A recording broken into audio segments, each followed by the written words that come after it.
Babalik na naman po ang inyong Ate Puri. For today's vlog, mag-update tayo ng ating 16 weeks pregnant. Ano-ano ba ang nangyayari kapag tayo ay buntis ng 16 weeks pregnant? So, mga hindi nakakaalam, 4 months ang 16 weeks pregnant. So, yan. Ang update ko lang naman sa aking 16 weeks pregnant, nawala na yung pagsusuka, masela na pang amoy, at acid reflux.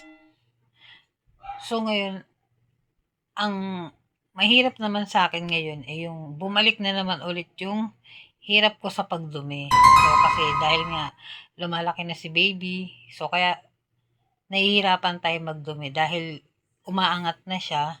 So yung bituka natin paangat na din. So paakyat na kasi siya. So yung bituka natin naiipit. Kaya ganun. So kailangan natin kumain ng mga fiber, yung mga madaling matunaw na pagkain para hindi tayo mahirapan sa pagdudumi. So, yan. At ang kagandahan sa 16 weeks pregnant, di ko lang alam kung sa akin lang o karamihan sa iba. Bumabalik na yung gana ko sa pagkain. Hindi pa naman lahat as in lahat gana. Nakakain ko na lahat. Depende pa rin talaga.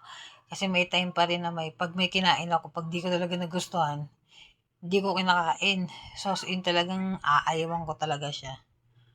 Pero, maganda ngayon, pati yung lakas ng katawan ko, yung hindi kagaya ng unang-una. As in, parang patampata, pagod na pagod, parang akala mo ang dami mong ginawa maghapon. Ngayon, kahit papaano, bumabalik-balik na siya. Hindi na siya ganun kahirap. At thank you Lord din at dahil hindi na ako ganung suka na suka. Dahil yung mga nakaraan, suka ako ng suka. As in, hindi man lahat sinusuka ko. Pero pagka may kinain ako, sinusuka ko talaga siya. Hindi ko nagustuhan. Sa ang kagandahan din inihingal pa rin ako. Pero, hindi kagaya nung una na parang sobrang hingal na hingal. Kaya sa mga 16 weeks pregnant yan, congrats sa inyo. So, papunta tayo sa 17 going to 5 months. So, yan. Ikaw, anong update mo sa yung 16 weeks pregnant? Sige nga, comment mo dyan.